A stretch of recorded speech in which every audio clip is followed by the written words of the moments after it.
Let's continue that thread of decentralization versus centralization. And Kevin Warsh was fascinating yesterday. Yeah.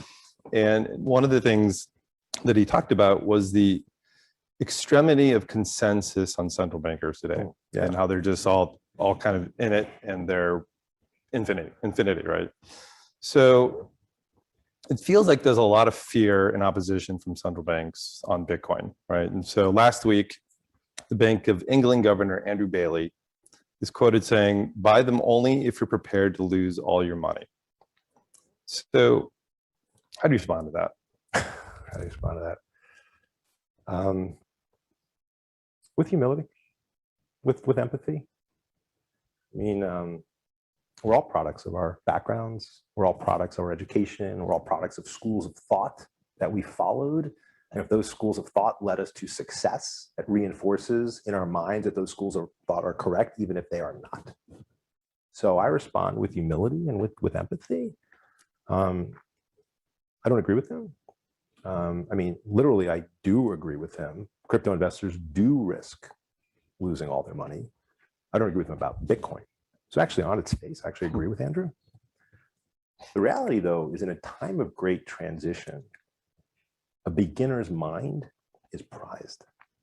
And I think this is the thing that Kevin was referring to. Essentially, in my words, not his, the lack of a beginner's mind. Yeah. You know, I had an experience this past Saturday where the heads of 3 of the largest central banks in the world wanted to talk about US inflation and Bitcoin with me. And so, you know, you could get a dustpan, so I'm not going to name drop, you know, pick up all the names I drop here, but they wanted to talk about inflation. We spent 4 hours on it. And with all respect to the central bankers I spoke to over the weekend, I totally agree with Kevin. Unanimity, uniformity in thought. Again, well-intentioned, but the lack of open-mindedness was breathtaking. And we are in a time of great transition, and a beginner's mind is prized, because a beginner's mind, it seeks out the why with the intention of discovery. It's not trying to defend a prior reality. It's not trying to defend a mental model that's been created. We're in a time of great transition. I say a lot of things, but we're in a time of great transition. So if I want to think about central banks, I can think about the central bank, but I can also think about the decentral bank. I call Bitcoin the decentral bank, which it is. The central bank has a dual mandate. The decentral bank also has a dual mandate. The central bank's dual mandate is price stability and full unemployment. The decentral bank, Bitcoin's dual mandate, is to be the ultimate risk-on asset and simultaneously the ultimate risk-off asset. How can that be? Well, it's the ultimate risk-on asset because as the money printer just goes brr, like the smoke is coming out of the machine. I don't mean just literally printing, but credit creation, which is really the same thing. Anything that is provably scarce, and we're seeing that in the inflation number today, but you could look at collectibles, you could look at lumber, you could look at tin, you could look at Bitcoin. It's hyperinflating. Or said differently, the US dollar, sadly, is in a hyperinflation against Bitcoin. It's not, what was the CPI reading, 4.7 or something like that, or 4.6? That's not the CPI against Bitcoin. The US dollar has depreciated 94% against Bitcoin since the beginning of 2019.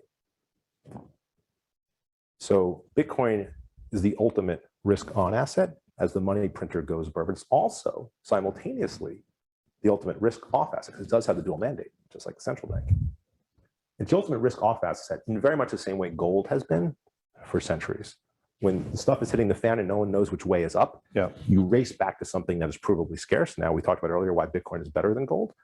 It's the ultimate risk-off asset. You want to talk about risk-off, though, like real risk-off? You know, portfolio managers, allocators, all of us on this call, we think of risk-on, risk-off in the capital markets. You know where there's really risk-off right now is Venezuela. That's risk-off. Like, be a citizen in Venezuela, that's a risk-off life. Be a citizen in Turkey right now, that's a risk-off life. Be a citizen in Iran or Pakistan or Zimbabwe, that's a risk-off life. What does Bitcoin have to do with anything? Because in those places, increasingly, literally every single day, more and more people are storing their life force, their day's labor, in Bitcoin. There's an increasingly large underground economy in those countries denominated in Bitcoin, where Bitcoin is not just a store of value, it is a unit of account, it is a medium of exchange. It's how people are surviving versus not surviving. So you go to the dark places in the world where risk is off, survival is on, they're choosing Bitcoin. It goes back to your earlier point of like the vessel of storage. They've That's actually right. seen their vessels of stuff be worthless. They got it. They got it. They only had 70 once.